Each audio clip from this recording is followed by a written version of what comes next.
Hello, everybody. Welcome to the Goodman Show. I'm your host, John Goodman, and today we are going to discuss a controversial topic: should men seek divorce lawyers or family lawyers before marriage? Should you go see one? Because you need to get to know your rights. You get to know what you lose in case you get divorced. Like tabangalieni ni historia Njugush na Kavinye. Sawa, tutoke hapo. Do you know this guy who was always doing this? Huh? Kabi almost lost everything. You know the guy called Hakimi? Yeah, almost lost everything he had. Like, the only thing that helped him is one, he finessed the system and put everything he got under his mother's name. So should we all go see our divorce lawyers before actually get married? Because a divorce lawyer will tell you according to the state. Because, remember, marriage is a contract, a legal contract. Sir, it's a personal decision and a legal contract. To imagine, that's how the government views your marriage. A legal contract that can trap you. It either works for you or works against you. Depends on who you marry. Remember, the Bible tells us, he who finds a good wife finds a good thing. Trust me, before even she becomes your wife, she has to be a wife. And I know majority of the women will be like, oh no, apana. You have to show me what kind of wife you want. Bullshit. I call it bull because technically, you can't tell me that you want me to be a husband before marriage and that you can't be a wife before marriage. Bullshit. Because I've had that topic a million times with friends and I'm like, yo, guys, you do realize you're all just suckers, right? Because let's be honest, for those who are married in my friend group, I remember asking them this question. When you saw her, you liked her. When you slept with her, you liked her. But she brought more to the table and you're like, yeah, nah, now I can put a ring on it. Right? So stop playing the damn game. Because demo akikuja kwako, day 1, day 2, day 3 akuja kuambia tununue curtains. Day 4 akuja kuambia, by the way, a drip, I work na, let's go get you some new drip. Akuja angalia nyumba one, hakuna vyombo. Tena tununua vyombo. Kai hivi angalia, so now we can move forward, like we can build businesses together. Now that's how you find a wife. And most women do not want to actually agree on that. Let me say this. I'm sorry to say this. Most educated women do not want to agree with the point that you have to be a wife before marriage. You have to show me that you can be a wife. Show me you can be somebody I can count on when everything is going to hell. So, men, let's start with that. He who finds a good thing, he who finds a good wife finds a good thing. Trust me, that's God's statement. Let's continue. When you're going to that legal lawyer, there are things they will teach you. There are things they will tell you. So they will tell you a few things before marriage. This is what is expected of you if this doesn't work. Think about it. You're told this will work for you and this won't work for you. So let's begin. A lawyer, a family lawyer who knows what they're doing, they will tell you first, before you get married to this woman, you need to sign a prenup. And I'll tell you, most athletes go for the prenup, and most of the gold diggers try to pretend like the prenup doesn't exist. So, reason is because they know the prenup will trap them. So if she's a gold digger and she's looking at your money, she will not stop looking at your money and she'll look at you like, yeah, I need a new tactic to get this money. For those who watch basketball, I think you've heard about a guy called Scott Pippen, something of the sort. This guy was getting married, and I remember he told his wife back then, his wife to be, you have to sign a prenup. And the wife kept pushing it off every time, until the wedding day. And the guy is like, yo, you signing this or you're not? She starts crying. And the guy's like, no, don't even sign it, and the wedding is off. There's a reason he said so, because now when they go to court, that will be used against him. Like, you pressure this poor woman into signing a prenup, and she'll end up getting more than she bargained for. One, let's understand, a prenup doesn't mean I'm going to divorce you. A prenup are the rules and the regulations of our relationship, of our marriage, of our marriage. Are the rules that bind our contract. Like, these are the rules we set. These are the terms. You cheat on me, you walk away with nothing. I cheat on you, you take half. You cheat on me, yeah, you only getting paid. You only getting visitation rights. If I cheat on you, I get visitation rights. These are rules, knowing that you already know what is on the line. Can you imagine? You already know what is on the line. So will you fuck up? Will you mess up? Like, let's be honest. Will you mess up? Tungo kweli. Iko wakavinye na Njugu Shadow prenup. Do you think wakavinye angeenda hapo wa smash mtu mwingine na ijulikane? No. These are rules. In the modern society, you have to spell out loyalty as a trait of a relationship. I do not know how we got here. Like, if I'm in love with you, if you're in love with me, if we're in a relationship, marriage relationship, loyalty has to be spelled out by the next partner. Like, I've had too many people ask this question. What do you look for in a partner? And this statement keeps on repeating. Loyalty, bullshit. You don't need to say it. It has to come. Like, it's an inbuilt. Hakuna mtu alikwambia ati kuwa mamako ni mbaya. No, ilikuja inbuilt. It means that if I'm with you, you're not allowed to see anybody else physically. And if you're with me, you're not allowed to see anybody else physically. And I'm not allowed to. So if I stand and say, I do, to all these people, in front of all these people, if I stand up and say, I do, that means I should not even look at another woman no matter what. And you should not look at any other man no matter what. Hata iko ni Bill Gates. Wallahi, hata iko ni Barack Obama. Hata iko ni Pope amekuja kuambia Mungu amempatia ruhusa for one day. You should not look. And for me, hata iko Beyonce akuja nipigie magoti, I should not even entertain that thought.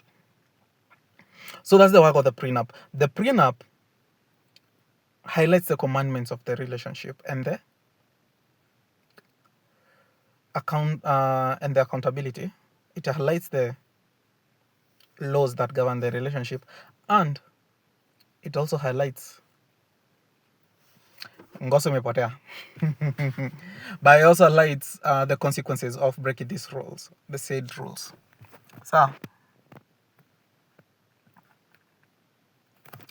So lights dark instead of lights. So let's go to 2. You're taught about a lawyer will tell you about the Property Act. So in short, utaambiwa in the Property Act, these are the things that you expect. So long ago, before 2013 and the law was amended, apparently ilikuwa 50-50. So like, mulioana hataki kujua ulikuwa umenunua shamba Kamulu, sawa, 15 yake 15 yako. Mulikuwa umejenga nyumba, juu yende nabaki na watoto, yende nabaki na nyumba. Mulikuwa na gari ngapi? 2, saa moja yake moja yako. She did not contribute to anything. Now in 2013 the law was amended, the act was amended, and it was passed, whereby a spouse who steps into marriage with no property but has contributed by probably improving the property, she is legally required to be given participation rights, like funds. For example, wacha sema ulijenga nyumba, bibi yako akakupata una pesa ya kumalizia kuweka roofing, and she says mimi ndo natoa pesa ya roofing, so like you need to compensate her for that. Ini kitu tunaenda kufunzwa na nini, divorce lawyer au family lawyer, and young men, you need to. And today I am talking something that is way against my faith. Divorce is not in my faith. 3, child support. And there's child support and the right to, okay, nani anayekamtoi, wacha niseme hivyo. Kuna child support na nani atabaki na watoto. Now, the lawyer will tell you few things that you need to understand, and this is where women tend to get custody. One, how many parent meetings do you go? That's something the court will consider. I had to actually literally search this sheet for me to know how many times do you go to your child's visitation days. Do you know her teachers? Do you know what he or she eats? Do you know what the children dress? Do you know what they're into? There are a lot of things that will factor in that in our traditional life is classified as a mother's job. So once in a while, chukua watoi Sunday. I'm not telling you to keep the receipts. Chukua watoi Sunday. Take them out ile siku una job. Au when you're on a holiday, umepatiwa kala ka holiday tena tunapatiwa time ya ofisi. Chukua watoto wako siku 3, wapeleke camping, wapeleke kitu. Let them have something fun to say about their father, because on that day when they go to court, wataulizwa, who do you want to live with? And is your father good? Is your father good to you? How often do you see your dad? Unajua kitambo, our fathers would actually not come home. Yes, they wouldn't. And I agree they wouldn't come home. Na sana hii nitaitikia they would not come home. Because back then, mwanamke alikuwa anathreaten anataka divorce. Tuongee kweli. Which woman was looking for divorces? Nah, back then they did not want divorce. Kwanza alikuwa anakaa kitu shameful. Number 4. Tumeanzia na number 1. Tumeongea prenup. Guys, learn to get the prenup. Number 2, Property Act. 3, child support, and what else have I talked about? Child support and who's getting the kids.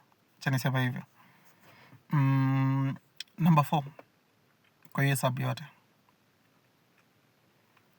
utaulizwa vitu kadhaa. In other places, in other countries, kuna kitu inaitwa spousal support. Sijui iko Kenya, but iko Kenya, man, we fact. Kuna spousal support. Hii ni ile una support bibi yako mpaka ile siku anaolewa na mtu mwingine. In America they call it a very good name, alimony. If you've watched 2.5 Men, unakumbuka ile kitu Alan alikuwa analipa? Yo. And he kept praying that huyu mwanamke olewe. So imagine, in divorce, a man is going to get screwed. Big time. One, unaweza nyang'anya watoto wako na walipiange school fees. That's your job. So either way, that's no problem. You have to pay your wife or give money your wife, money that she has to use ku rent, ku make sure atoe kona nguo, ku make sure mwenyewe kona nguo. Mpaka ile siku anaolewa. That's in America. So young men, mi sina ubaya. Sina ubaya. I'm just here to educate you. Please, before you get married, seek a lawyer. Enda utafute a lawyer. Get in a lawyer. And if you have to put your money in a trust, you'd rather put that money in a trust. Every property you own, put it in a trust. So, the Bible says, people fail because they lack planning and they lack mentors. Most plans fail because they lack mentors, people to talk to. Hiyo imeandikwa na David, si mimi. David ndiye aliandika hiyo shit. So go sit down and think. When you're stepping into marriage, do I even know what is required? In case this doesn't work, what do I stand to lose? Na usidanganywe ati prenup umeshafikiria ati venye unamdivorce. No. Prenup hajafikiria venye unamdivorce. No. Story time. I used to date this Kagal from Uganda. Pretty nice, and she was so feminine. Among the many things I liked about her, she was feminine. So she's like, okay, so you say you love me, so what's up? I'm like, so what's up is I would like to marry you, but I need you to sign a prenup. I do not have much, but I need us to sign a prenup. Na ni kweli sina mingi. Used to kudanganya. You know how people say, oh, I'm rich. Bitch, I'm not rich. But one thing I'm sure of, I will become rich one day in life. So I'm like, yeah, we need to sign a prenup before this so that we can know the rules and all that. And she's like, no, I'm a Christian. Oh, I don't want to marry you thinking about divorce. I'm like, I'm not thinking about divorce. I'm thinking about securing you and me and our kids in the future. And she's like, no. Tangwambia, ude mali ni acha nilitisha prenup. So for me, that's not a problem. Itisha hiyo prenup, kaa nayo. Ambia fuck